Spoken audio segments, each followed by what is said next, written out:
What would you do if someone you loved disappeared for 10 years? No messages, no clues, no body, and then one day they suddenly return, looking exactly the same as the day they left. But the most terrifying part, the first sentence they say is, "I was never alone." This isn't just a hypothetical question. This is the true, chilling story of what happened to Daniel Carter, a man who vanished into thin air only to reappear a decade later, bringing with him a mystery that defies all explanation.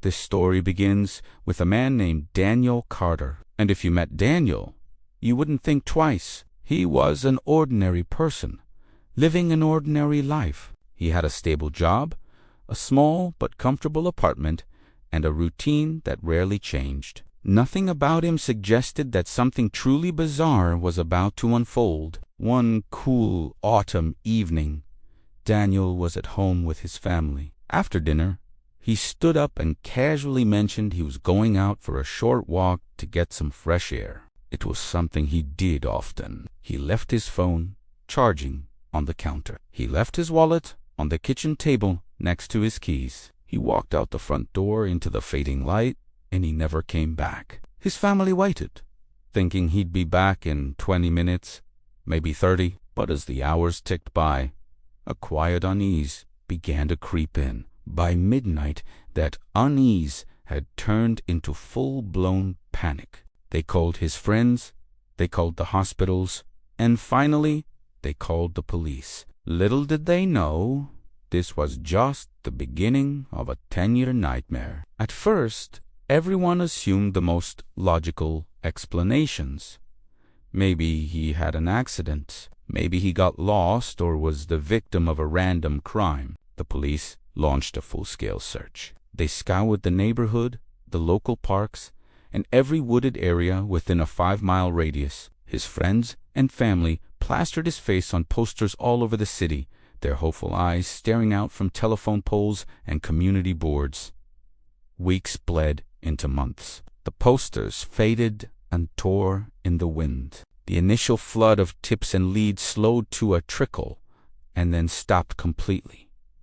Months turned into years. After 2 years of dead ends and unanswered questions, the police officially declared the case cold. After 5 years, most people, even some in his family, had started to accept the grim reality that Daniel was gone forever. They held a memorial service, trying to find some semblance of closure, but something about the whole case never made sense.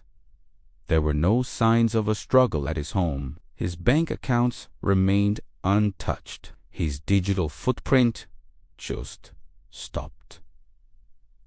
There was no evidence, no witnesses, no ransom note, no explanation. It was as if Daniel Carter had simply stepped off the face of the earth. The world had moved on, but for his family, the question lingered like a ghost in their home. What happened to Daniel? 10 years. A full decade after he walked out the door for a short walk, at exactly 3:17 in the morning, a time when the world is quiet and still, Daniel's family was startled awake by a knock on their front door. It wasn't a loud, aggressive banging, but a calm, steady knock. Confused and a little frightened, his father crept to the door and peered through the peephole. His heart stopped. He fumbled with the locks, his hand shaking, and pulled the door open. Standing on the porch, illuminated by the soft glow of the porch light, was Daniel. He was standing there as if he'd just returned from his walk. He looked perfectly healthy. He looked calm, almost serene. And the most shocking, most impossible part of it, all he hadn't aged a single day. He was still the same 28-year-old man who had left 10 years ago.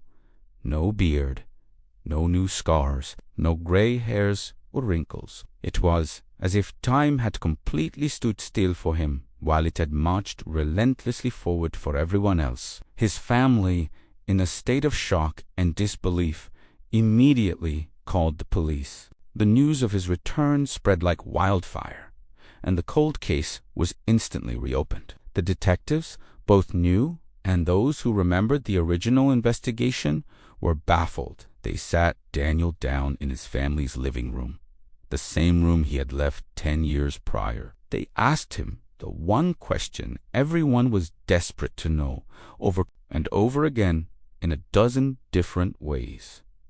"Daniel, where have you been for the past 10 years?" He stayed silent for a long time, his expression unreadable. He just looked at them, not with fear or confusion, but with a strange sort of peace. Finally, after what felt like an eternity of tense silence, he spoke. His voice was steady, clear, and it sent a chill down the spine of everyone in the room. He said, "I wasn't lost. I wasn't kidnapped." He paused, making eye contact with the lead detective. "And I was never alone."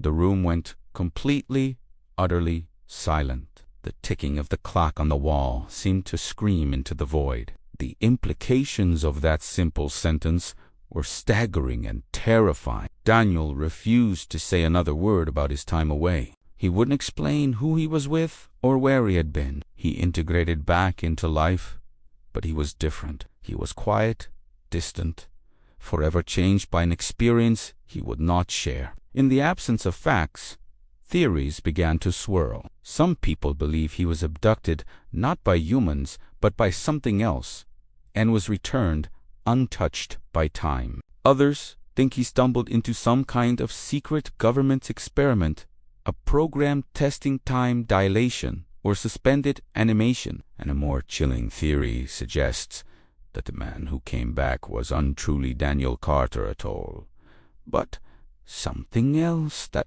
looked like him. Something that had been with him. To this day, the mystery remains unsolved. So now I want to ask you, where do you think Daniel was for those 10 years? Who was with him? And what did he truly mean by that haunting phrase, "I was never alone"? Let me know your most creative theories in the comments below. Thanks for watching, and don't forget to subscribe for more unexplained mysteries.